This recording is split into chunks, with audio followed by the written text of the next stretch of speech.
Iisipin mo siya tuwing gabi bago ka matulog upang ikaw lamang ang kanyang mamahalin at hindi siya makakatulog dahil sa pag-iisip sa iyo.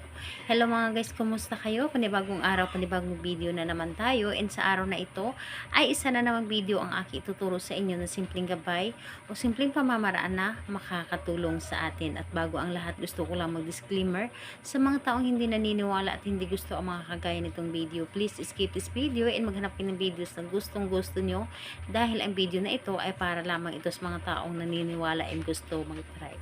Sa lahat po ng mga nagko-comment po dito sa aking video dito sa loob ng aking channel, mag-ingat sa lahat ng mga nagre-reply sa inyo na dinadala kayo sa kanilang WhatsApp and Imo app upang makaiwas po tayo sa scam. Ngayon po ituturo ko sa inyo paano tayo laging iisipin at tayo lamang ang mamahalin ng ating karelasyon, lalo na kapag ito ay nasa malayo. Dabis mo itong gawin kapag malayo kayo sa isa't isa para hindi ito makapaghanap ng iba, at kahit na nasa malayo siya ay nakapokus pa rin ito sa inyo at hindi niya magawa na tumingin sa iba at hindi niya magawa na maglibang sa iba, kundi sa iyo lamang ay sapat na, sa iyo lamang ay magiging masaya na siya. So, ito ay pwedeng gawin sa parehas ng kasarian, babae ito babae and lalaki ito lalaki. And syempre naman sa ating babae at lalaki na mag-partner. And dito po ay ang ating gagamitin lamang ang ating sarili at kailangan natin dito ng kandila. So, dito po kung meron kayong pula or pink na kandila, pwede po natin gagamitin. Pwede itong gamit na at bago. Pwede po. Pero kung wala kayong pula or pink, gumamit na lamang kayo ng puting kandila. So, pwede po. So, ito lamang ang dapat nating ihanda. And syempre, kung merong kandila, meron din tayong panindi.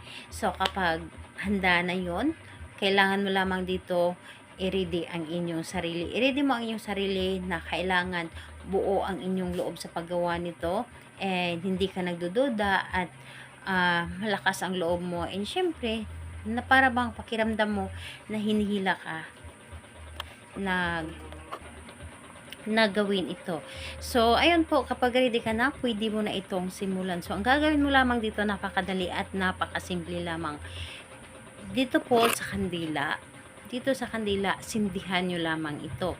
Sindihan nyo lamang ito at ilagay nyo lamang sa inyong harapan. Ipatayo nyo lamang sa inyong harapan, and pagkatapos nun, titigan nyo lamang ito ng mga ilang segundo. And sa pagkatitig nyo po, ay isipin ninyo ang inyong target. Yung taong minamahal po ninyo, isipin ninyo siya, and pagkatapos nun, ay humiling kayo or sabihin po ninyo ang inyong nais.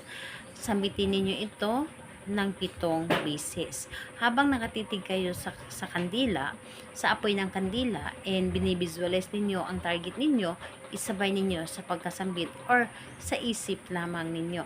Sabihin ninyo sa inyong isip na pangalan at apelyido, ako lamang ang iyong mamahalin, hindi ka matutokso sa iba, at ako lamang ang iyong iisipin. So, ayun po, pangalan, apelyido, ako lamang ang iyong mamahalin, hindi ka matukso sa iba, at ako lamang ang iyong iisipin. So, 7 ulit mo yang sasambitin, and ayun po, pagkatapos nun, palipasan nyo muna ng mga ilang segundo ang kandila, and saka ninyo ito patayin. And kung magtatanong kayo saan ito pwedeng ilagay ang kandila, itago ninyo ito kung saan na pwede ninyong itago.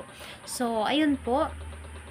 Kung magtatanong din kayo kailan ito pwedeng gawin ito sa kahit anong araw at oras, pwede nyo po itong gawin. So, ayun po. Salamat po sa inyo. Bye bye everyone. God bless us all.